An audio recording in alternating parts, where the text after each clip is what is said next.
Hello there! Welcome to my show, COVID-19 Update by Heerak for December 1st, 2020. Yeah, it's December. It's the month of Christmas. Yay! My pal Santa Claus is here to usher in December. Um, yeah, Christmas is a great season. And it used to be that in United States of America, wherever you go, you see Christmas decorations. You go to City Hall, you see like nativity scenes. Nativity scene is a scene of Jesus Christ being born as a baby in a manger. And you have like animals, and you have three wise men from the east, from Asia, uh, paying homage or honor to Jesus. Maybe Jesus is born. And that's what a nativity scene is. For those of you who are not Christians, who've never seen it. Um, as you know, a lot of people around the world watch this show. Hindus, Muslims, Buddhists, atheists, Druzi, Zayn. So sometimes you have to explain some things, that in America, we take for granted. Everybody in America knows what a nativity scene is, because America is a Christian nation. And many of you who are in America have a nativity scene at your church, at your home, in front of your garden. I've seen an amazing nativity scene in the front yard of some houses, and they light up, and it's pretty impressive, and yeah, so nativity scene, like if you go to Mexico, you see a lot of nativity scenes. Very Christian nation, in Mexico and all around, South America and Europe. You see a lot of nativity scenes because Christianity is dominant. Um, and obviously, nativity scene is, something that all the Christians love. And some people have their family nativity scenes. And you can actually buy some really cool nativity scenes if you go to the malls in Virginia. I've seen some. I've shared it in my Twitter, as you might have seen it. So if you go to like Tyson's Corner uh, Center Mall, there's like I guess a Palestinian Christian from Jerusalem who has all these nativity scenes made out of wood. I guess they're made in Palestine that they're selling, and they're really nice. So if you don't have a nativity scene, or you have an old one and you want to replace it, you could go to Tyson's Corner Mall any day of the week and purchase the nativity scene that's like made out of real wood. So um, yeah. So go to Tyson's Mall, to check out nativity scenes and a lot of other Christmas decorations like Christmas lights. Today's a special day, and today we celebrate Christmas lights. So if you haven't decorated your house with Christmas lights or your yard, today's the day to do that uh, because it coincides with the National Christmas Lights Day. You see, we have one in the United States, National Christmas Lights Day. That's today, December 1st. A lot of people put Christmas lights up in Thanksgiving, but some people put them up like after Thanksgiving. So ideally, you have your Christmas lights up in your home by now. But some people are like late bloomers, and they hang them up a little bit later. But yeah, Christmas is a special time of the year, and having Christmas scenes all over the city and town that cheers up a lot of people. So you are doing like a public service by having a Christmas light and cheering up people. You can prevent suicides of people by having a lot of Christmas lights, because as people drive by at nighttime, and some people may be depressed or sad, they see Christmas lights and they cheer them up. It's kind of like fireworks, but it's not, nothing's kind of like blowing up. It's just a perpetual lighting. So light cheers up people, and so having Christmas lights in your home, it's almost like a public service. Like you're helping people by decorating your home outside of your home with lights. You're cheering up people, and you could probably prevent some suicides by having these, bright Christmas lighthouses. And if you walk through shops, like Food Lion or Giant Food or Walmart, and you hear Christmas music, that cheers people up. And so, one of the ways to prevent suicides in America is by playing a lot of Christmas music everywhere, like in stores, in shops. It cheers up people, and that's why Christmas music is a good thing to play in your store if you have a store. And you should do whatever you can to cheer up people. And Christmas music cheers up people. There are people who hate Christmas. Like the Grinch who stole Christmas. But they're haters. Just ignore them. Can I get a five when ignoring all the haters of Christmas? Haters of Christmas. You know. Ignore the haters of Christmas. They're like Grinch who stole Christmas. Yeah. So yeah, play Christmas music in your malls, in your shopping centers. Have flash mob Christmas music, but make sure you social distance and you know make sure it's outside. Uh, you gotta learn to cheer up people. If you are at a church, organize Christmas caroling. Generally, it's done like Christmas Eve or whatever, but you don't. It doesn't have to be Christmas Eve. You could do Christmas caroling like anytime now in December.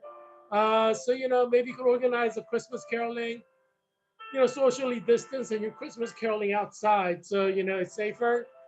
So stand 6 feet apart from each other and sing some Christmas carols. Wearing a mask, and cheer up people in your neighborhoods. It's a way to cheer people up, prevent suicides, and also it's a social program that'll be good for your church members as well. So you may never have done like a Christmas caroling as a church or a youth group or college group, but it's not too late to start. In Virginia, thanks to Heerak Christian Kim, that's why I'm independent candidate for U.S. Congress in Virginia's district, lobbying to have all the public schools closed in Virginia's 8th district. It's Arlington Public Schools, Alexandria City Public Schools, Falls Church City Public Schools, and Fairfax County Public Schools. They were completely closed. They didn't open since August, and that has kept the COVID-19 cases really low in Virginia compared to states that opened up public schools, like New York City Public Schools open. So right now, New York, state of New York today had like 8,000 cases or something crazy. And New Jersey, I think, had hit over 5,000 cases. Pennsylvania, I think, hit 8,000 cases because these states have schools that open, public schools open. Because here our Christian Kim is in Virginia, and I worked hard to shut down Virginia's public schools. As you know, I went to a teacher education program at Virginia Union University, which is in Richmond, Virginia. I also have very strong roots in Richmond, Virginia, especially among African American public schools and educators there.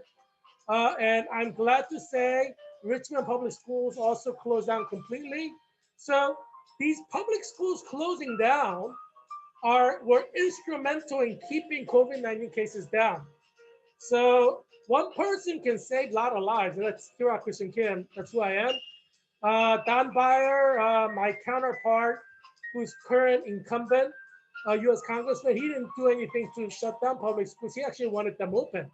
But Heerak Christian Kim, that's who I am, candidate for U.S. Congress of Virginia's 8th District, running against Don Beyer for 2022, November 8th. I worked hard to close the schools down because I care about your life. I want to save your life and your children's life, not like Don Beyer. He just wants schools open.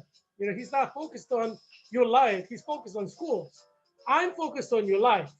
I say your life is far more than schools, buildings. Your life is more important than any kind of policy. Your life is more important, than economy. I would say your life is the most important thing in the world. So I prioritize your life from the very beginning. And that's where I differ from like Don Beyer, who has all these other issues, and Joe Biden is the same. All these other issues that are more important to him than your life, and that has not been my case. As you know, I worked hard to close down public schools in Arlington County, Alexandria City, Falls Church City, Fairfax County, because I care about your life. Your life is important. You are the most vulnerable person in your life. There's no one more vulnerable than you because you can get COVID and die and your life can end. Your children can get COVID and die, and you may become childless. You may be a parent without any children because they die from COVID. So you are the most vulnerable person in your life right now, and that's how you have to think of your life. You are the most vulnerable person, and you have to survive at least by June 2021. Obviously, there's going to be several benchmarks, but right now the big hurdle is surviving until June 2021. We have flu season that continues all the way till like May, or end of April. Let's get a little bit into May. But the hurdle right now and the goal that you must set is to survive until June 2021. Summer is always better. Obviously, we had 1,000 people die during the summer, but summer is always better because you could go to the beach outside and it's fairly safe as long as you keep like social distance. Sky, there's no ceiling. So as long as you're far away from everybody, you're not going to get COVID, even though you go to the beach and have fun. But if you talk close, obviously you're going to get COVID, even at the beach. Um, but yeah, so to survive until June, and then you have 3 months of summer where you could have fun at the beach with your children. It's a little bit more relaxed in the summer, and then it starts back up again in September. But right now, your priority have to be yourself and your children. Don't think about other people. Think about yourself. You must seek your own interest. You must survive until June. Do not think about other people's interests. You must seek your own interests. And that's what democracy is all about. Everybody seeking their own interest. That's how you survive. That's how democracies become great nations. When people in democracy start thinking about other people more than themselves, that's when democracy collapses. Because democracy is built on people seeking their own interests, right? You vote for the one you want, you do what you want, right? And you have the freedom to speak what you want to speak, go to the church that you want to go to, that's what democracy is built on. It's not democracy, it's not communism. In communism, people live for other people. Like they don't live for themselves, they live for other people. And we're not a communist nation like China or Russia, former USSR, or Cuba or Venezuela, where people live for other people. We in the United States live for ourselves, right? That's what capitalism is all about. You buy what you want to buy, and you don't buy what you don't want to buy. That's capitalism, which is part of democracy. And that's why democracy works. When you start thinking about others before yourself, then democracy fails. And that's what's happening in America. You must seek your own interest. And that's the only way you're going to survive. And that's the only way America can become great again. If you start thinking about other people before yourself and your children, democracy will fail. And, so you got to do your part to make democracy strong by not putting other people before you. You must put yourself and your children first, and then think about other people once you and your children are okay. Because think about it, if you and your children are not okay, then you become a welfare case. Other people have to take care of you. So do not be donating money to other people unless you know for sure you have enough money for yourself and your children, right? Because you need to take care of your children before you take care of other people's children, right? If every family took care of their own children, America will be a-okay, right? But if you just keep talking about and thinking about other people and other people's children, and you ignore your children, your own children, then we're going to have a problem because you're going to become a welfare case. You see what I'm saying? Every one of you must seek your own interest. Make sure your children are covered. Prioritize your family and your children. Stop thinking about other people. Take care of yourself. Take care of your family first. I see in like CNN and Fox News, people saying, yeah, we used to donate to food bank and now we have to get money from food bank. My argument is you should not have volunteered. You should have done extra shifts and some work and saved up the money to take care of your family. Because you didn't do that, now you're taking food bank money and your family is about to collapse. You're about to get evicted from your apartment. Um, You see what I'm saying? So we need to teach American citizens to prioritize themselves and their citizens because this is democracy. That's how democracy works. You know, stop thinking about other people. Stop volunteering. If you don't have enough money, stop volunteering. Just volunteer at your church on Sundays, but on weekdays, do not volunteer at all. Do some extra shift to make extra money, but take care of your family first. Do not volunteer Monday, Tuesday, Wednesday, Thursday, Friday, Saturday if you don't have money. Work extra shift, get the money, feed your children. Do not volunteer. Stop volunteering. Stop volunteering at Salvation Army on Monday, Tuesday, Wednesday, Thursday, Friday, Saturday. Stop volunteering in your local food bank Monday, Tuesday, Wednesday, Thursday, Friday, Saturday. Stop volunteering in soup kitchen Monday, Tuesday, Wednesday, Thursday, Friday, Saturday. If your family doesn't have enough money to eat, to pay the rent, you should stop volunteering, right? Because your priority is to your children first. So stop volunteering Monday to Saturday. On Sunday, it's Lord's Day. You go to church, you volunteer at church. That's good. But you do need to work from Monday, Tuesday, Wednesday, Thursday, Saturday because that is the way God planned it. If you read the Ten Commandments, it says 6 days you shall work. It doesn't say 6 days you shall volunteer, right? Don't volunteer. That's not part of Christian faith. Um, Obviously, if you're a millionaire or billionaire, you have more than enough, then volunteer because you don't need any more. But if you're a middle class American who are surviving paycheck to paycheck, stop volunteering because that will destroy your family. Volunteering will destroy your family. God did not intend for you to volunteer. We don't live in a socialist communism where people volunteer and do stuff for the state or for other people. We live in a capitalism. You seek your interest, do what profits you and your children, helps you and your children. Do not do other things that doesn't help you and your children directly. Why do you think we have like 40 million Americans in the poverty line? Because too many people volunteer when they should not be volunteering. Don't volunteer. Volunteering is not part of Christian faith. Jesus never called people to volunteer for anything. You see Jesus setting up a soup kitchen and asking people to volunteer for soup kitchen? No, that's not part of Christianity. Jesus doesn't care about that. So care about what Jesus cares about. Don't care about what Jesus don't care about. Right? Stop volunteering because you're volunteering your time and not making money is the reason why your family is going hungry. So go to your church on Sunday, volunteer at your church on Sunday, but Monday, Tuesday, Wednesday, Thursday, Friday, Saturday, do not volunteer, right? Work for money, save for your children, because they have to go to college. You need the money to save for college if they want to go to college. If they don't go to college, you can help them out with buying an apartment or a home, when they get married, engagement rings are like thousands of dollars. You can help your children. Stop volunteering. Make the money because you need the money. Your children need the money. So work extra shifts wherever you can find them. But stop volunteering. That's not part of Christianity. Um, yeah. See, we're not a communist state, but like so many people are becoming communist functionally by volunteering their time.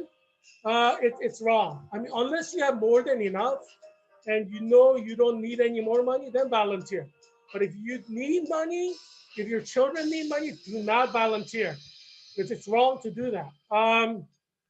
Yeah, because you need to save your children, right? Your responsibility is to your children. You have an ethical obligation, moral obligation to ensure that your children have food, that they have shelter.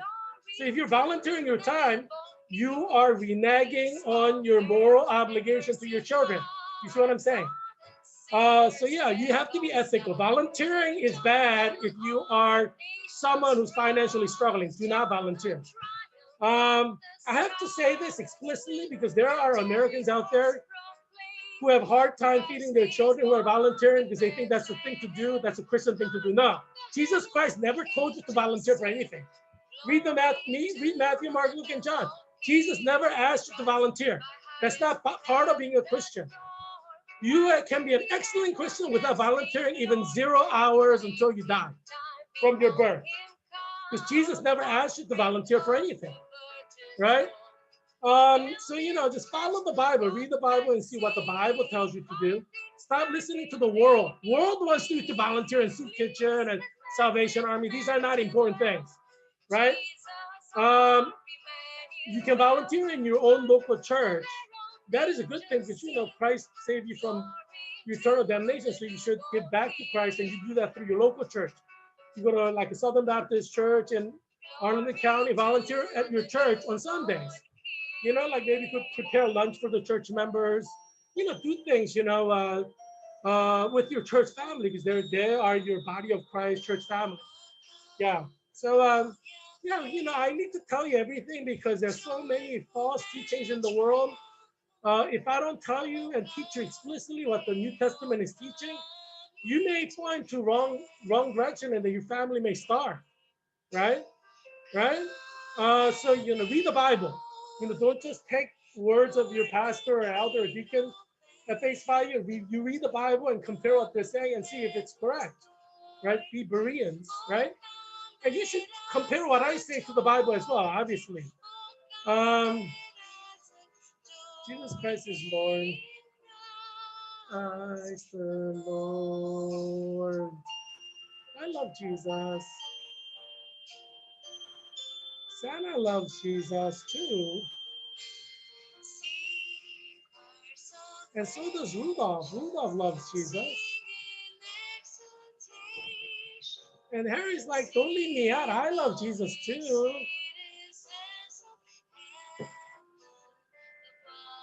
And even Bucky is saying, I love Jesus. I love Jesus.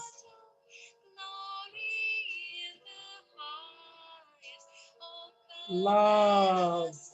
Love for Jesus. I remember my college pastor teaching us when I was in college at University of Pennsylvania. As you see, I'm wearing my University of Pennsylvania shirt. Um, my college pastor when I was going to University of Pennsylvania, he's a bright guy. He was doing his uh, master's in theology at THM at Westminster Theological Seminary. He went to no, he was actually doing master of divinity maybe. But anyway, he was doing a master's degree at Westminster Theological Seminary in Philadelphia. As you know, my father was a senior pastor of First Korean Presbyterian Church of Philadelphia, which is one of the biggest Korean churches in Philadelphia before he retired. So he pastored one church after arriving in America, and then he retired. And after many decades of pastoring, so my college pastor, he went to like the best university in Korea, which is Seoul National University. It's like the Harvard of Korea.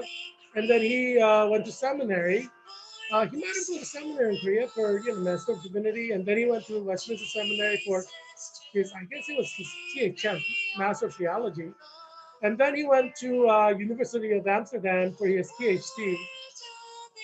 But yeah, he was, I guess, single at the time he arrived to my dad's church, and then he got married while he was, and eventually got married with his fiancee. And, one thing that he said kind of left an imprint on me, and that is, you should marry the girl who shares your love for Jesus, because if you both love Jesus, your love can last. Because both of you are loving Jesus and loving each other, and so you're walking in the same direction. And so, that made an impression on me. And I asked myself, why is there so much divorce in America? Part of the reason is like people marry people they should not marry. I was watching an episode of Dawson's Creek, like reruns, and there's a lot of secular ideology in Dawson's Creek that I don't like. But I like the characters are pretty likable. But there is one episode where a really good Christian guy is trying to date the secular girl, who's like a whore. She sleeps around and stuff, and she's her grandmother is a good Christian, and her mother was a good Christian, but she somehow kind of, like there are a lot of good Christian families where girls become whores, like they start sleeping around for whatever reason. So that happens in Arlington Alexandra Falls Church, Fairfax County as well. And so those of you who are watching this show, you may have a daughter who's like a whore, and it could be that you were not a good parent, good Christian parent, because you didn't give her the guidance. But it could be that she's just not predestined to be saved, and she's just going off in the wrong path. So anything is possible. Although parents are responsible for their children until they're 18, obviously, but um, so you do have to take ownership of that. But um, so there's a guy in the show Dawson's Creek, and he's a good Christian guy, and he goes to church like 3 times a week. Like a good Christian generally goes to church 3 times a week. The Sunday you go to church for Sunday service. Wednesday night there's generally like a Bible study, Wednesday Bible study, and Friday night there's like a praise and prayer meeting. So most good Christians go to church at least 3 times a week, right? Wednesday night, Friday night, and Sunday, and some go more than that. So he's a guy in the TV show Dawson's Creek. It's a rerun. It's from a long time ago. He goes to church 3 times a week, but he likes this girl because she's kind of pretty. And she's like, well, you go to church 3 times a week, and I'm not into religion, so I don't think we'll be good for each other. And he should realize that as a Christian, he should say no. But he's a human being. He's a man. And remember, I said whether you're a pastor, elder, or deacon, you want a woman who has a beautiful body and beautiful face, like the women behind me. That's just a human thing. Human beings are so wired that way. But there are Christians whose faith is strong enough that they will still marry a good Christian, even though they're sexually attracted, physically attracted to a girl who may not be a Christian, who may even be an atheist, who may even be a whore, like a hoe, sleeping around with a lot of guys.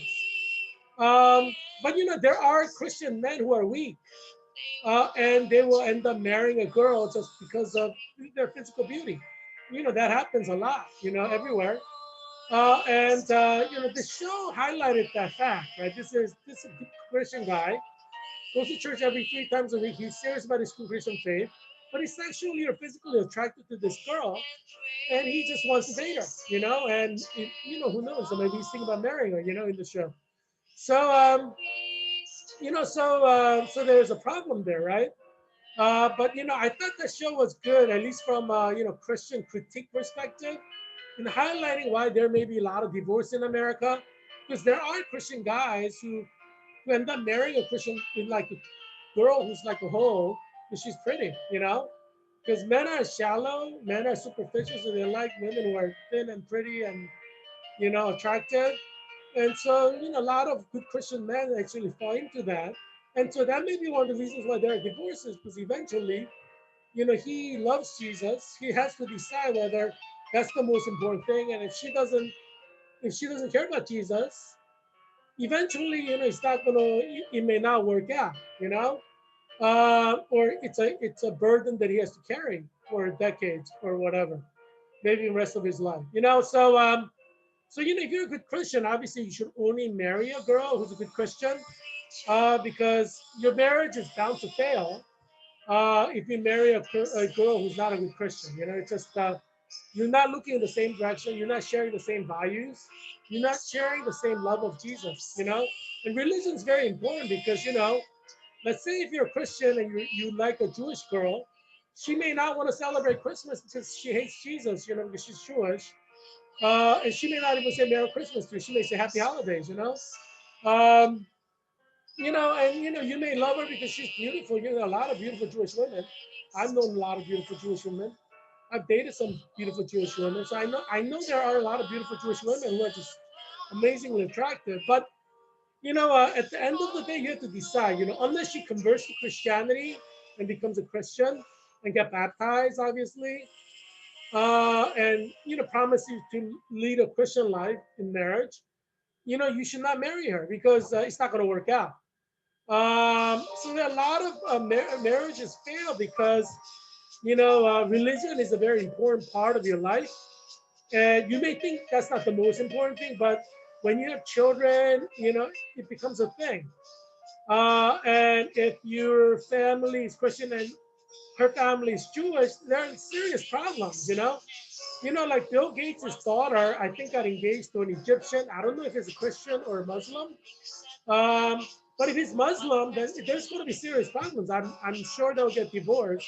There's like 99% chance they'll get divorced because um, Bill Gates is a Christian. Bill Gates married Melinda Gates, who's a Christian. So they're very happily married. Their child is growing up as a Christian, like they're Catholics, I think. And then, if she may love this guy who's Egyptian that she met at Stanford, but marriage is not just about dating or liking somebody in college, right? College is like a bubble. It's not real life. Um, so if he is Muslim, Bill Gates' daughter should convert him to Christianity and make sure he gets baptized and promises to worship and go to mass every Sunday with her.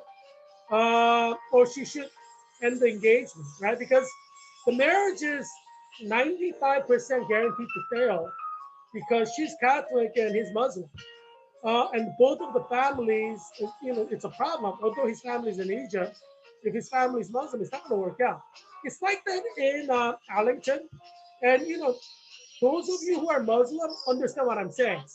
You don't want your children to marry someone who's Christian. You want somebody who you want your son to marry somebody who's Muslim. And I talked to a lot of Muslims in Limestone County because, I'm running as a U.S. congressman in Virginia's 8th district, and Limestone County is in Virginia's 8th district. So I talked to a lot of people of all different backgrounds and all different religions. And, people share their life with me and their views with me. And I talked to a lot of Muslims in Arlington County who live here who say, they want their children to get married to a Muslim because they want a happy marriage. And I totally understand where they're coming from. And one of my dentists, I have dentists who are Muslims, right? My dentist is a Muslim from Syria, Dr. Fadi. He's a really nice guy. And one of the dental hygienists there is Christian, and she married a Moroccan Muslim, and they got divorced. And I hear so many stories like that. It's hard to hear about a Muslim Christian marriage that remains successful. I mean, you almost never hear about it. So she's pretty blonde, blue-eyed girl, and but she got married, I guess, when she was young, and then she got divorced with her Muslim Moroccan guy, and she's now single, and it's kind of sad, because she's pretty, but you know, um, so it's I hope that Bill Gates' daughter will, ignore or avoid the heartache, and end the engagement if he refuses to convert to Christianity and get baptized. If he's Muslim, he may be Egyptian Christian, in which case there's no problem. If his family is Egyptian Christian, because there's like 12 million Coptic Christians in Egypt who are like Orthodox Christians, Egyptian Orthodox Christians. They're called Coptic Christians. So if he's a Christian, then there's no problem, obviously. Um, you know, um, but yeah, so I mean, there are people of different races who are Christians, right? I'm Korean Christian, but my family used to be Buddhist, and they for 5,000 years, and we converted like 2 generations ago or 3 generations ago. So that happens with people. I've dated Jewish Christians, and they're Christians. I don't see them like as Jews. I see them as Christians, but they have a Jewish background, and they're beautiful, blonde hair, blue eye, and so Christians are Christians, right? I mean, there are Germans who are Christians. Germans used to be like pagans, well, 2,000 years ago, but and Irish people used to be pagans before St. Patrick went to Ireland and converted everybody to Catholicism. So I mean, everybody, I mean, nobody were like Christians except for like people who came from like Israel, Jews who believed in Jesus, right? Continuously believers, uh, as long as they accept Jesus Christ as the Lord and Savior, because that's what Saint Paul did. He used to kill Christians in the name of Judaism. If you read Book of Acts, because Judaism persecuted Christians and killed them, and you see that in Book of Acts. Our first Christian martyr, Saint Stephen, was killed by Jewish religious leaders like Jewish rabbis and Orthodox Jews who believed in Orthodox Judaism, like Jared Kushner type, like Orthodox Jews. They killed the first Christian martyr was killed by like Orthodox Jews, like Jared Kushner types. Um, people who wear black hat, and black, in Brooklyn, the religious people. Those are the ones who killed the first Christian martyr, Saint Stephen, in the name of Judaism. Um, but Saint Paul used to be, Saul of Tarsus, and that's what he used to do. He was a Pharisee, and in the name of Judaism, he would go around, round up Jews who converted to Christianity and torture them or kill them. And then, on the road to Emmaus, um, Christ converted him, directly converted him. There are a few cases of that, and Saint Paul had one of these direct conversions by God. These things do happen in history, and he became Saint Paul and became one of the greatest Christians in the history of humanity. So he went from killer of Christians to defender of Christianity, and these things happen in history, in the history of Christianity. That's amazing, and that's why, I have no stress that Christianity will survive, whatever the problem, because God, he uses his direct approach as well as indirect approach. So God is in control, so I don't worry about the church. Church will survive no matter what, because God will make sure that it will. But yeah, but you know, um, obviously you want to be a true Christian following the Bible so that you don't get abandoned by God. Because God abandons people, like King Saul in the Bible got abandoned by God because he did not obey God. So obviously you don't want to be abandoned by God if you're a Christian. Yeah. So yeah. So things are kind of bad right now in the United States of America. Um, as you know, there are a lot of deaths, and in the last 24 hours, we have 2,382 deaths. And I'm predicting that sometime in December, we're going to go to 10,000 deaths per day. So in several days, the 2,382 deaths will double to like 5,000 deaths. And several days after that, the 5,000 deaths will double to 10,000 deaths. So that could happen in the next 2 weeks, I would say.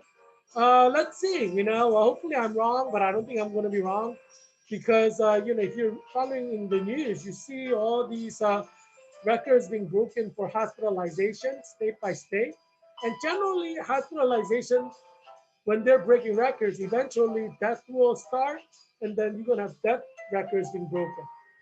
Do you see what I mean? So yeah, I mean it's gonna be a frosty winter.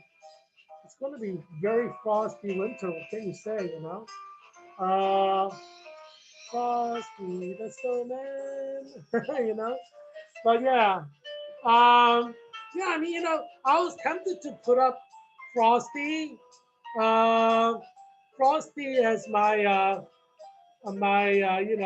Christmas stocking, but I ended up putting up the doggy Christmas stocking that I shared with you a few days ago.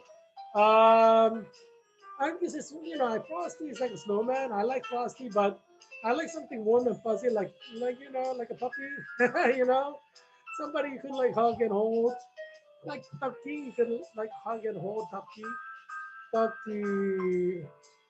Um, yeah. But anyway, yeah. So yeah. So it's Christmas time. Yay! Christmas is here. um, I think back to Christmas season last year.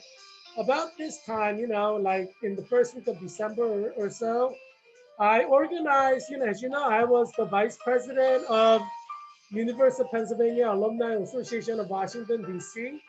from July 2019 to July 2020. Yes, I've done a lot of leadership roles in Washington, D.C. area. So, yes, I was the vice president of the Penn Club of DC, where, President Trump is a member, Ivanka Trump is a member, Tiffany Trump is a member. And so, yeah, so I organized this thing, as the vice president of University of Pennsylvania Alumni Association of Washington, D.C. And we're kind of not really located at Penn Biden Center, but we work with Penn Biden Center. And so I was the vice president from July 2019 to July 2020. And so I organized this thing. It was Nutcracker Ballet at Strathmore Theater in Bethesda, Maryland. And so I organized the whole thing, advertising, and also, you know, uh, you know, group sales, group ticketing, and I worked with President Todd Horst to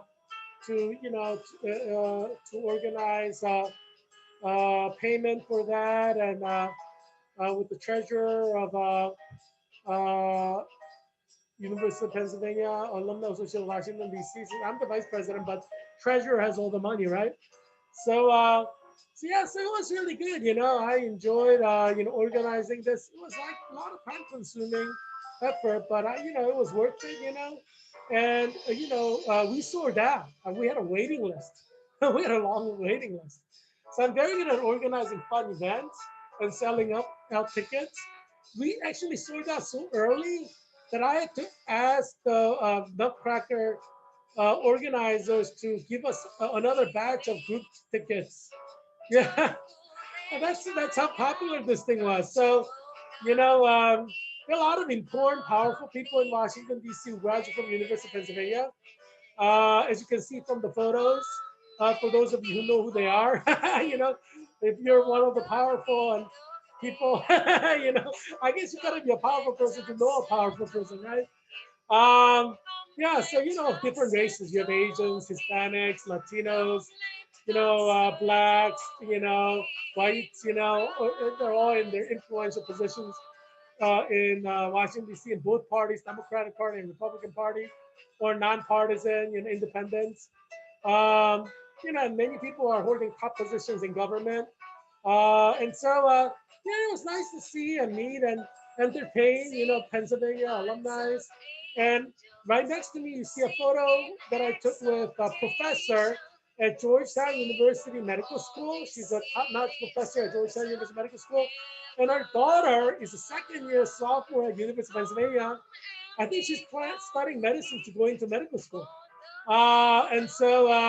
Like if she successfully goes into medical school, then her mother's a doctor, a medical school professor. She would become a medical school professor too, like two generations. So it was kind of fun to talk with the mother and the daughter. And there were actually a lot of mother-daughter combinations, and it was really nice to chat with them. Um, yeah, and I often go to the Black Alumni Association of University of Pennsylvania. Because as you know, I'm an expert of Black education in America, and I went to historically Black college and university for my teacher training education. As you know, I'm a licensed teacher in Virginia and Washington D.C., South Carolina, Tennessee, Alabama, and I'm basically authorized to be a licensed teacher in Georgia, but Georgia requires that you teach at least one day in Georgia. As long as I teach one day in Georgia, my license will come out, but I'm all authorized for it. And so, and my teacher education program was at Virginia Union University, which is a historically Black college and university. I was like the only non-Black person in most of my classes. Black people love me. These are powerful Black educators, because Virginia Union University is a very important HBC university with important HBC educators and experts. I feel it a great honor to be associated with them. Um, yeah, so so I'm close with the Black alumni of University of Pennsylvania. And I text with them. They're very they're very influential and powerful Black alumni. Like Attorney General. Is it Attorney General? Yeah, AG, Attorney General of Washington D.C. He's a Penn alumni. I met him at one of the University of Pennsylvania Alumni Association meeting, And he's a good guy, Carl Racine. So, we shot the breeze and, talk the talk, and it was fun. I should like, you know, I don't know. My photo with him is somewhere. If I can find it, I'll share it with you maybe, But yeah, hey, Carl Racine, yeah. But anyway, yeah, so, everybody watches this show, so I'm sure Carl's watching too. you know, um, yeah, so in the last 24 hours, unfortunately, 2,382 people died, and everything is closed. Strathmore Theater is closed. It's really sad because I was hoping to go to, Nutcracker this year as well at Strathmore Theater because they have it every year. Oh, this year I can't go. Oh my gosh, how sad is that? Um, yeah, I love Nutcracker. Christmas season is such a great time. I go to like several Christmas parties in DC area. Last year I went to the Washington D.C. Young Republicans Christmas party, Arlington Falls Church Young Republicans Christmas party. Yeah, I get trying to go to all these Christmas parties. It was so fun. Yeah, I go to different Christmas parties. I did something with University of Pennsylvania. I did something with UCLA, and something with friends. At Georgetown University. Yeah, I mean, Christmas time is a great time, and as you know, I went Christmas caroling with the United Methodist Church and Falls Church, a really wealthy neighborhood. Like every house is like humongous. Um, yeah, it must be like $1 million each, or maybe more, a couple $1 million houses. But anyway, yeah, we went Christmas caroling. It was a lot of fun. Like Christmas, I tried to maximize it. I went to the Christmas pageant at Episcopalian Church. I think that's like actually Tom Byers Church, if I'm not mistaken. It's like the oldest Episcopalian church in Alexandria. It's like in the downtown of Alexandria. And what's the name of the church? I can't remember the church name now. But it's like right in the middle of the city. And that's the church where George Washington used to go, like when he was president, I guess. So it was I think that's Tom Byers Church. I think I saw him there. But they had like a Christmas pageant and that nice dinner afterwards. I got to shoot the breeze with a lot of people there, and I told them I was running for U.S. Congress in Virginia's 8th district. But we had some fun conversation with the church members there. I guess many of them are in government. So Tom Byer, I guess, goes there. So the congressman goes there, the current congressman, not the next congressman. The next congressman is going to meet me, but yeah, but it was fun. So I did a lot of fun things. Last Christmas, in 2019 Christmas time. But yeah, so I was like looking forward to this Christmas time, but everything is closed. So which is kind of upsetting. But life is what you make it. So I had my Christmas tree up, and you should see like my room. Like we have like so many Christmas decorations here. Well, we meaning me, myself, and I, because I'm single. I'm not married. I'm looking for that beautiful woman. Hopefully, someone who looks like the woman behind me, somebody like that. Because I'm shallow. I'm not gonna lie. I like a woman who's pretty and has a nice body. What can I say? I'm not gonna lie. I mean, geez, I could die from COVID before Christmas. Why should I lie, right? I mean, what is lying gonna get you? Nothing. Yeah. So, yeah. So I'm gonna be honest with you. I am looking for, hopefully, I mean, if I fall in love with somebody who doesn't lie, love is love. But ideally, I want a woman that looks like that. Yeah, that's the ideal. You know what I'm saying? Um, yeah, I've dated a lot of models in my entire lifetime. You may not believe me because I'm like fat, but I don't know why these girls like me, but they do. I don't know. I don't know why, and I'm not gonna ask. If they like me, hey, that's it. That's it. Hey, okay. Um, yeah, we have 270,369 deaths right now in America, which is horrific, but it's gonna get much worse. As I said, we're gonna have like 10,000 deaths per day. Mathematically, that's the direction we're headed. Hopefully, we won't get there, but it looks like we will. And we have 13,696,000, 13,696,060 cases. Yeah, so it's bad. So we're like number one for death. We have like 20% of all COVID death is like in America. 19, 20%. And geez, can you imagine that? That's bad. Good old days like that when University of Pennsylvania alumni can get together and celebrate Christmas together like that, watching, Nutcracker. Those days are gone. Those days are gone in 2020. Experts say COVID-19 is probably forever, like HIV or hepatitis C virus. So it's gone for 2021, 2022, 2023, 2024, 2025, 2026, 2027, 2028, 2029, 2030. I mean, this is our new reality, so get used to it. Experts say even if you get the vaccine and even if the vaccine works, you have to social distance, you have to wear your mask. So basically, whether you get the vaccine or not, you're going to do exactly the same thing you're doing now. So nothing has changed for you. Whether there's a vaccine or not, you have to do everything you're doing now. Socially distance, isolate, work remotely if you can, and nothing has changed. Nothing will change. Even if vaccine works, nothing has changed.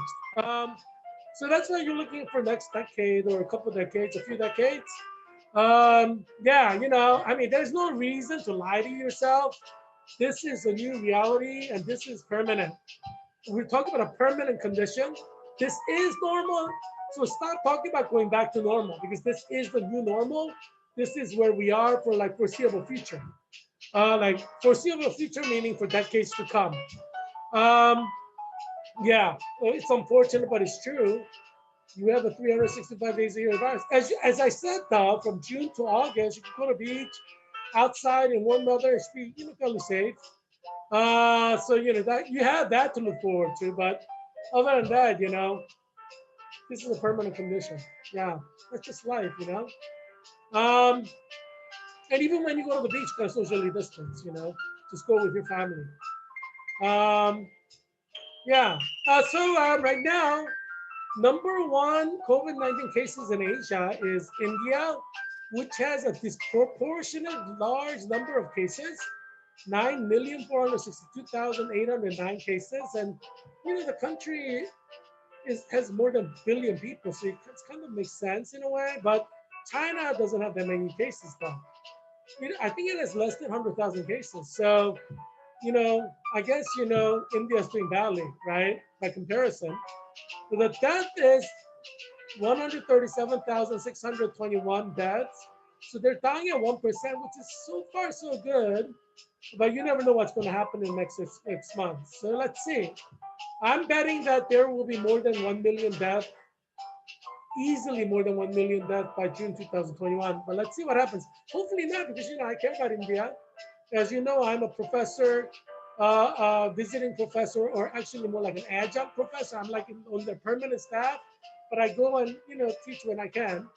Um, you know, uh, I want India to survive, as you know, I'm an expert on New Testament. So my official title at the university in India is Professor of Biblical Studies. So I teach like Old Testament and New Testament, but I also teach like theology courses too. I teach like masters of theology students. But I sometimes teach bachelor students studying, religion or theology too, So yeah, but mostly master students. So I'm an expert of the Bible. Uh, I'm respected throughout India as, an authority on, New Testament and Old Testament. Indian clergy know me, obviously, and respect me, obviously, and my research and work. Um, yeah, it is what it is. I mean, I am who I am. People know I'm an expert of the Bible. What are you going to do? You know what I'm saying? I mean, I'm a certified expert of the Bible. I mean, so that's why I give you my expertise here. So you should be very thankful for that. But yeah, so number two case is Indonesia, 543,975 cases, and you have 17,081 deaths. So 3% are dying in Indonesia, so it's a little bit higher. Bangladesh has 467,225 cases. It's number three in cases with 6,675 deaths. So that's like 3 days in America at today's death rate in America, right? 1%. But for Bangladesh, just like from the very beginning, November 2019 to now, and Philippines is 432,925 cases, and the death is at 8,418 deaths, and it's 2% death rate right now. And Pakistan is number five, and you have 400,482 cases with 8,091 deaths, so 2% death rate. Yeah, I mean, I don't know. You know, what can you say? You know, University of Pennsylvania, our Christmas celebration and the Nutcracker event that I organized as the vice president of the Pen Club of DC. When we were having that, there actually was COVID-19 in China. Like you know, none of us are wearing masks there. All of us are living our life like normal. And in China, COVID-19 was like taking over Wuhan province. You know, it's this complete different world. And now it's reversed, right? Now we are all wearing masks, suffering, and but there are parts of the world where there's like zero COVID cases, where people, you know, since there are zero COVID cases and no foreigners are coming in, so there's no chance of infection because nobody's coming into that country or that state or that area. You know, they live normally like that. No mask, you know, they don't have to worry about infection because nobody has it. So that's how we were in December when China was suffering from COVID, right? Yeah, if you have zero cases, there's not you don't need to wear a mask, right? It's when people outsiders come in with the COVID, that's when you have to wear a mask, right? If you live in a town and nobody has COVID, you don't have to wear a mask. That's why when colleges opened, it was tragic, right? Like when colleges opened around the country, college students came from all over other areas. So areas that had zero COVID started to have COVID, you know, and that's why Heerak Christian Kim, that's why I am candidate for U.S. Congress in Virginia 8th District, called for 100% of the colleges to go online to prevent this from happening. But no one listened, you know? I mean, not no one listened. Georgetown University shut down, had zero graduate classes on campus, zero undergraduate classes on campus. So, you know, my lobbying worked. American University in Washington, D.C. also shut down graduate and undergraduate classes. George Washington University shut down undergraduate programs. So that's why we have relatively low cases right now in DC because of my effort to shut the colleges down in this area. One person can make a big difference in terms of saving a lot of lives. But had everybody listened throughout the country, we would not be here right now. All you have to do is listen to Heerak Christian Kim, the Leonardo da Vinci of 21st century, and we would not be having all these cases and death right now. Yeah, that's all you have to do is just listen to Heerak Christian Kim. But you didn't listen, did you? What can you do, you know? I mean, I'm going to tell you the truth. I'm going to give you guidance. Hopefully you follow it so that we can go, you know, we can live normally. But if you don't follow it, then obviously we're going to have to suffer. You know, but you're not a slave. You do what you want, you know? You do what you want. I mean, I said close all the colleges down in the United States. That's all you have to do to flatten the curve. But, you know, all these Democratic governors did not listen, you know. Ralph Northam in Virginia, governor did not listen. I said close the colleges down. You know, just go 100% online. Now we have like over 2,000 cases every day in Virginia. I mean, we're headed to like over 100,000 deaths in Virginia right now. You know, by June 2021, we're going to have over 100,000 deaths in Virginia at this rate. Because all these colleges open. It's tragedy, you know, it's absolutely tragedy. It didn't have to be that way. All you have to do is listen to your Christian Kim, require all the colleges to go 100% online, and would have flattened the curve. You know, I mean, it's really sad, you know, and the saddest thing is there are people, Democrats in Virginia, who still don't get it. Like, you know, Fairfax County is trying to open up schools. They still don't get it. They still don't get opening up schools is the reason why COVID is spreading. They still don't get it, these Democrats. And that's why I have no confidence in Joe Biden, because he's like a Democrat, like all the other Democrats who are like trying to open up schools in the middle of global pandemic. He's like, are you being serious here? You know what I'm saying? You know, and Harry the Owl, he's smart. He's like, yeah, Joe Biden's not serious, you know? Yeah, what can you do, you know? These Democrat politicians, they don't know what they're doing. Um, yeah, today I thought, we should discuss something that's kind of important. That is, many doctors are committing suicide during COVID-19 because they're so traumatized by so many COVID-19 deaths. They're, they're emotionally, they cannot handle it. Mentally, they cannot handle it. So these doctors are committing suicide. It's so sad. These doctors who are committing suicide are atheists or, they're not Christians. Um, so, religion is important for keeping you sane. Let's be honest here. If these these doctors were Christians, they probably would not have committed suicide. And that's the sad part. Let's read the first article. Why are COVID-19 doctors committing suicide?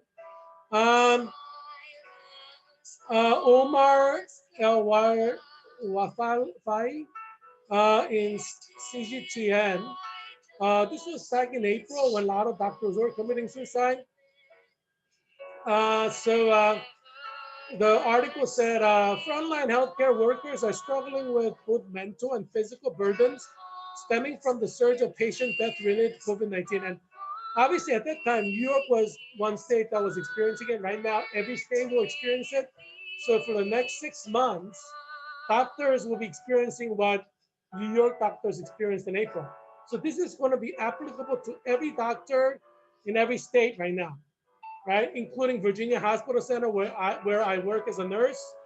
Come to Virginia Hospital Center if you get COVID. We'll take care of you, Um, and Innova Fairfax Hospital in this area, MedStar Georgetown Hospital, MedStar Washington Hospital Center, Children's National Hospital, the Suburban Hospital in Montgomery County, Maryland, Sibley Hospital in DC, Adventist Hospital in Shady Grove, Maryland. A lot of doctors out there are going to, if they're not Christians, they may commit suicide. So you're looking at a horrific next 6 months where not only will many COVID-19 patients die, not as much as like Los Angeles, New York, and Philadelphia, but still, you have a lot of patients die, and then doctors will start committing suicide. So you can imagine several layers of trauma and disaster unfolding in the next few months. So we don't know what to expect yet, but we know that epic tragedies are going to come. We just know exactly what those will be. But we know there's going to be a lot of doctor suicides, but we don't know how many. We know there's going to be a lot of COVID-19 deaths. We can estimate, but we don't know exact numbers. So we'll get the numbers day by day. So tragedy is unfolding right now as we speak. Um, as they fend off the virus as best they can with PPE, personal protective equipment like masks and goggles, they are finding there are no adequate protection from the emotional trauma, right? Because human beings are not robots, right? When doctors see all these COVID-19 people die, they're traumatized because they're human beings, right? And there's nothing that can prevent the trauma. Well, that's why you should have Jesus. If you have religion, you can go to God for comfort. So if you have a daughter who's a doctor or a son who's a doctor, and your son or daughter doesn't go to church, is not a believing Christian, and your mother or father who loves your son or daughter, you should work hard to convert your child to Christianity so that they don't commit suicide. But it's on you if you don't even try. Right? I mean, I think it's fair to say, because you're their mother and father and you believe in Jesus, you love Jesus, you have a moral and ethical obligation to share the gospel with your child. And if you don't even try to share the gospel, then it's on you. You know, it's your fault. If your child commits suicide because you didn't even try, right? If you try and they reject the gospel that you share, then at least you have tried. You know, you've done your ethical moral part. But if you don't even try, then it's on you. You know, it's on you. Um, Recently, Dr. Lorna Breen, a Manan ER doctor, killed herself, and she's Virginian. Her father, Dr. Philip Green, so they're two generations, like father is a doctor and the daughter is a doctor. Kind of like mother is a doctor and daughter is a doctor, you know, like two generation doctors. Um, Dr. Phil Marine told reporters that she didn't have any history of mental health problems, but recently had been shaken by her work with coronavirus patients, with some even dying even before they could be taken out of the ambulance. That's going to happen in Virginia. That's going to happen in Virginia Hospital Center. That's going to happen in Innova Fairfax Hospital. That's going to happen in Children's National Hospital. That's going to happen in MedStar Georgetown University Hospital. That's going to happen in MedStar Washington Hospital Center. That's going to happen in Sibley Hospital. That's going to happen in Adventist Hospital in Shady Grove. That's going to happen in Suburban Hospital in Maryland. You know, in the coming weeks, you're going to have COVID-19 patients who call 911, but they didn't get tested, so condition has degenerated. By the time they get sick enough to call 911, it's too late. So they die on the ambulance over to Virginia Hospital Center or Innova Fairfax Hospital or Innova Alexandria Hospital. So that's coming. So that's going to happen in every hospital in this area in the coming days, coming weeks. Um, and doctors will be traumatized, like doctors who are like Dr. Brain, who have no mental illness, and some will commit suicide. You know, that's coming. She tried to do her job and he killed her, instead of his daughter. And that's going to be for every hospital. You're going to have doctors kill themselves in every hospital, basically, from now to June. I mean, you should be shocked if no doctor kills himself or herself from now to June. We're talking about 6+ months of doctors watching their patients die.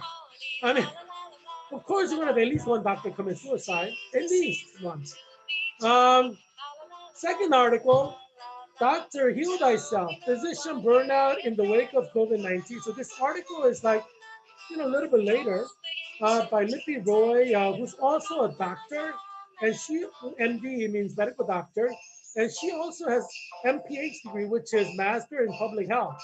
So she's, you know, that's more for like administrators, Master of Public Health. Um, and it's a Forbes magazine, and she wrote, nationwide, our doctors are jumping from rooftops. This was in May. Um, and this was when things were not that bad, you know, compared to now. Now it's really bad. You know, in May, you know, we had what, 40,000 deaths? You know, we didn't really have that many. But, you know, still doctors are jumping off rooftops, overdosing in call rooms, and hanging themselves in hospital chaplains. Yeah, these were happening. It's Medicine's Dirty Secret. This unnerving account by Pamela Whipple, MD, during a 2015 TED talks and chills down my spine. Oh, this was before COVID. But you know, doctors commit suicide, but during COVID-19, it's obviously gets far worse. Um, Physician burnout was an epidemic before, and the capitals are from the article itself, the COVID-19 pandemic. According to a 2018 study, 400 physicians die by suicide every year, double that of the general population, like people in real normal life. In addition, doctors have the highest suicide rate of any profession in the US, including combat veterans. So there were a lot of suicides, 400 doctors killing themselves every year, but the COVID-19 is much higher. That's what it's saying, right?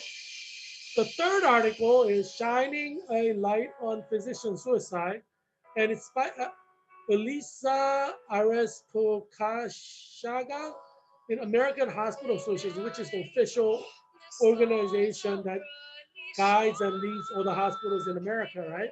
It's a professional organization. Um, So it's September 17, 2020. So it's more recent in the fall. That's when the third peak of COVID started in America. First peak of COVID was basically March to May. Second peak is from June to August. And you remember 1,000 people dying every day in August, right? And then now the third peak is like from September to December. That's the third peak. Because ideally, all the cities will shut down and then the peak will start going down again, end of December. But obviously, if cities don't shut down and states don't shut down, the peak will not end in December. Um, yeah, so in this article, it states the COVID-19 pandemic makes working in healthcare especially exhausting, both physically and mentally. These frontline care workers face putting their families and colleagues at risk for exposure to the virus, working extended shift hours, and confronting an unimaginable death toll. Unlike so many of the disasters that hospitals and their team are ready to help address, this one isn't lasting just a few days. Our caregivers are experiencing a protracted state of grief. Oh, oh, excuse me. Over 6 months and continuing. See how I coughed into my mask? That's what you should be doing too. Um, yeah, but yeah, see, because this is protracted, doctors don't have time to get recovered, right? Let's say there was a disaster in the area, like a plane crashed. There are a lot of people dying. Doctors treat them. It's over in a few days or a few weeks. And after that, doctors can get over it, so they kind of go back to their baseline or their, equilibrium. But the problem is COVID-19 is like continuing again and again, continuously. So there's like, and it gets worse and worse, like in November and December. So what that means is they have no time to mentally or psychologically or emotionally recover. So what this article is implying and showing is that a lot of doctors will commit suicide from now to June 2021. So if you're a mother or father or a grandmother or grandfather or brother or sister, or if you're a son or daughter of a doctor who's not a Christian, this is a time to share the Christian gospel with your loved one, whether it's your father or mother. You could be a teenager, you're not too young to share the gospel with your mother and father who are doctors who don't believe in God. You should. I mean, don't you want your parents not to commit suicide? Of course, you should share the gospel. Obviously, this show is for people over 18, but in case you're watching this, although you should be watching because if you're not over 18, you should not be watching this. But if you are, you should be sharing the gospel with your parents. Um, and if your mother and father and your son or daughter kind of went away from the Christian Bible and don't believe Jesus anymore, then this is a time to share the gospel before it's too late and they take their own life. You may be grandfather or grandmother that your grandchild loves, but your grandchild doesn't believe in God, and your grandchild can commit suicide, because it's too much for him to handle. And this is when you got to share the gospel of Jesus Christ so that the burden can be carried by Jesus, because he would or she would rely on Jesus, and that's what you should do.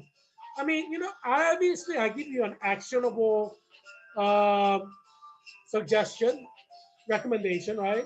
What can you do to stop this as a father or mother or son or daughter or brother or sister or aunt or uncle or grandfather or grandmother? I give you an actionable recommendation, right? I give you a recommendation that you can follow and do to change the future course of events, right? For 5 months from now, your son may commit suicide because he's a doctor and he can't handle it emotionally or mentally because he doesn't believe in Jesus and his human mind cannot handle it. So he takes his own life by jumping off the roof of a hospital. Um, you can prevent that by sharing the Christian gospel with him. And if he accepts Jesus and starts relying on Jesus, you can prevent that suicide.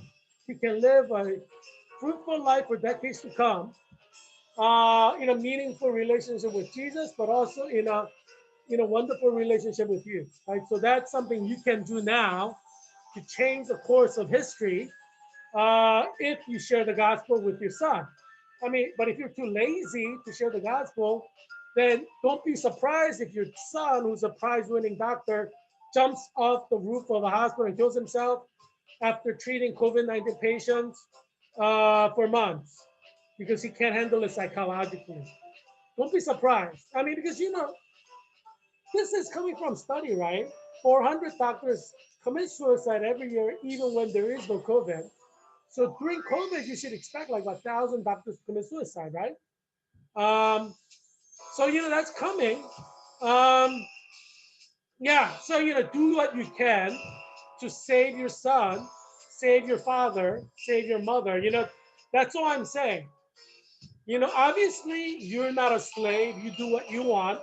I'm going to give you actionable recommendation so that you can actually save your son, save your mother from possible suicide. Obviously, no one knows except God whether your mother is going to commit suicide or not, but that can happen. And it's on you if you don't share the gospel at least once, right? You got to do your part. I mean, if you've done your part, all you can to encourage your mother and father to accept Jesus as Lord and Savior, you've done your part, right? You can live in peace. But if you don't even try, then it's on you. You know what I'm saying? It's on you. Yeah. So I mean, I'm here to save you and your loved ones from COVID-19 death. And as I graduated from Georgetown University, which is a Catholic university, with a master's in clinical nurse leader, CNL, and I'm nationally certified now as a CNL, a clinical nurse leader. And we graduated, 25 of us graduated in the master's program after 2 years of full-time study on August 24, 2020. And at Georgetown University, which is a Catholic university in the Jesuit tradition, Jesuits are priests who are belonging to Society of Jesus, founded by, you know, Ignatius of Loyola uh, in Spain. So a long time ago. And there are these Jesuit priests all over the world. And Georgetown University is the best Jesuit university and also considered the best Catholic university in the world. So that's where I did my master's in clinical nurse leader. It's a Catholic university, officially a Catholic university, follows the Bible. And one of the things that the nursing school emphasized is cura personalis. And cura personalis refers to treating the whole person. So we try to manage the needs of the patients physically, psychologically, mentally, emotionally, and spiritually. So that's the holistic approach or cura personalis approach to treating the patient. And so, I really like that approach. So I'm very happy I went to Georgetown and learned the tradition, Jesuit tradition of doing nursing. So I'm very happy about that. And so, in a sense, what I'm doing here now is a public service, right? I'm providing you with information that is evidence-based research. So I'm sharing with you all these research, and that's what clinical nurse leaders do. We do that at the unit in a hospital level, but we also do that in terms of public health.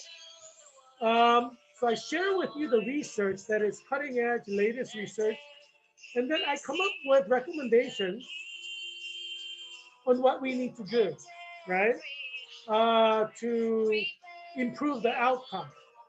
So I've described to you the situation. I have described to you the background, and I've described to you kind of the assessment of what's going on. And I'm giving you a recommendation and what we call that SBAR. So I'm using an SBAR approach, which is a technical framework for discussing an issue in healthcare. And I'm now giving you a recommendation on what we can do, what you can do to change the outcome at a public health level uh, with actionable, and what we call that is SMART goal. It's something that you can achieve on your own within a time frame. I'm giving you a time frame, right?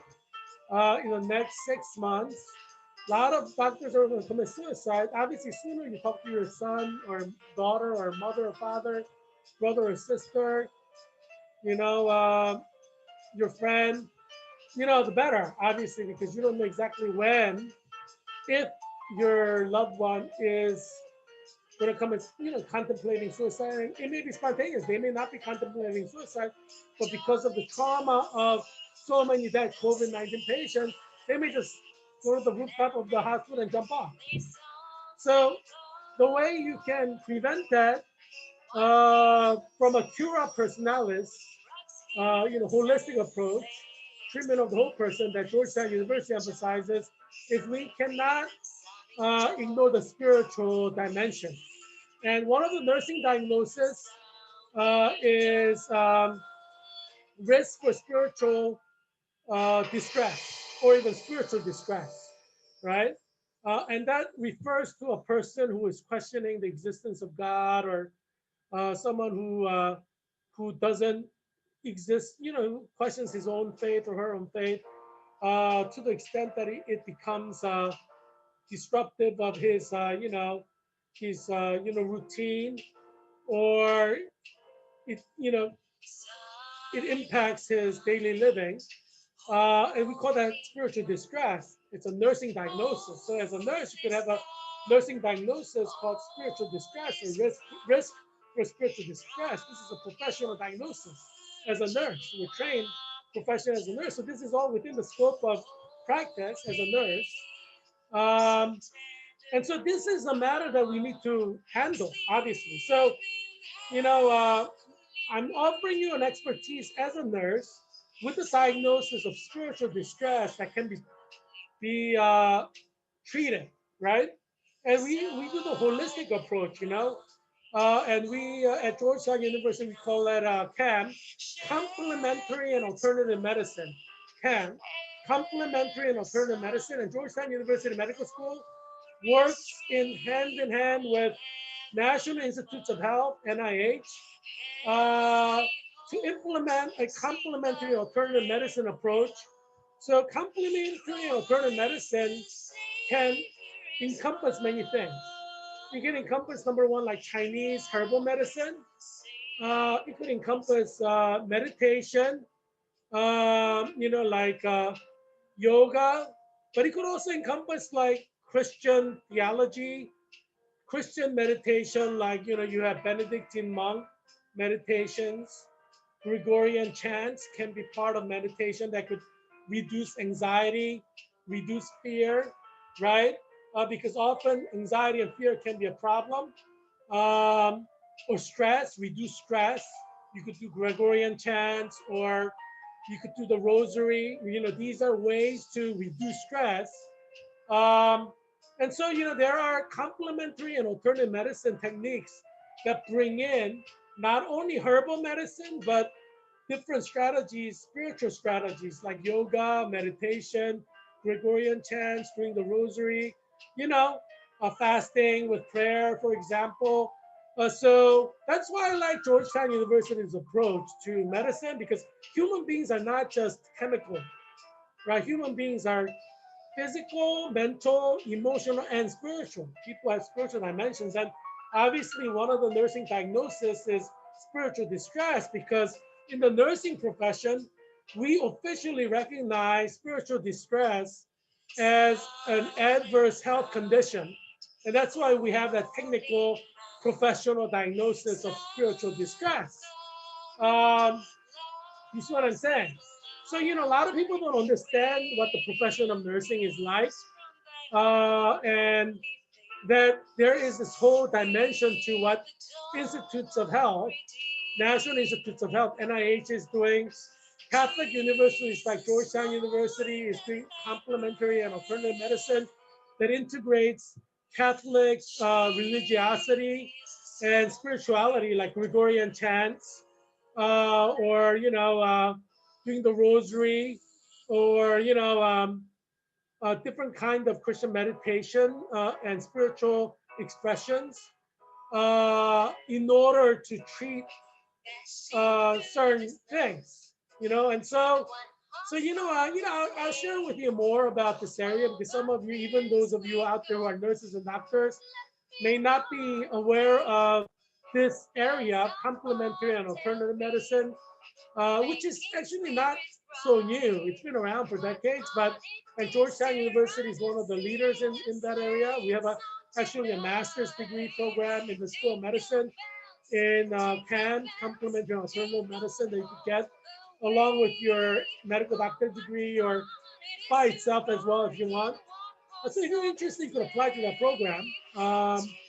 But Yeah, so I'm going to be sharing different things like this. This is all within my scope of practice.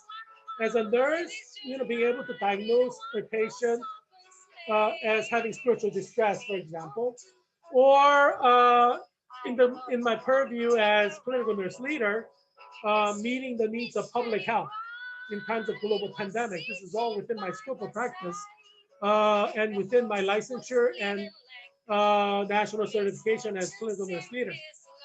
And so, you're learning more and more about what nursing is, what healthcare is. Um, so I'm glad to be providing this kind of service to you and education for you, because providing education is one of the things that we do as clinical nurse leaders. Healthcare education for the public is one of the dimensions of being a clinical nurse leader. Um, you're very lucky that I exist in this world to provide you with all these things that you need to survive COVID-19, to save your loved ones from COVID-19 and other things that are associated with COVID-19. So keep watching this show. You should watch this show every day and just let people know so they can watch this show every day.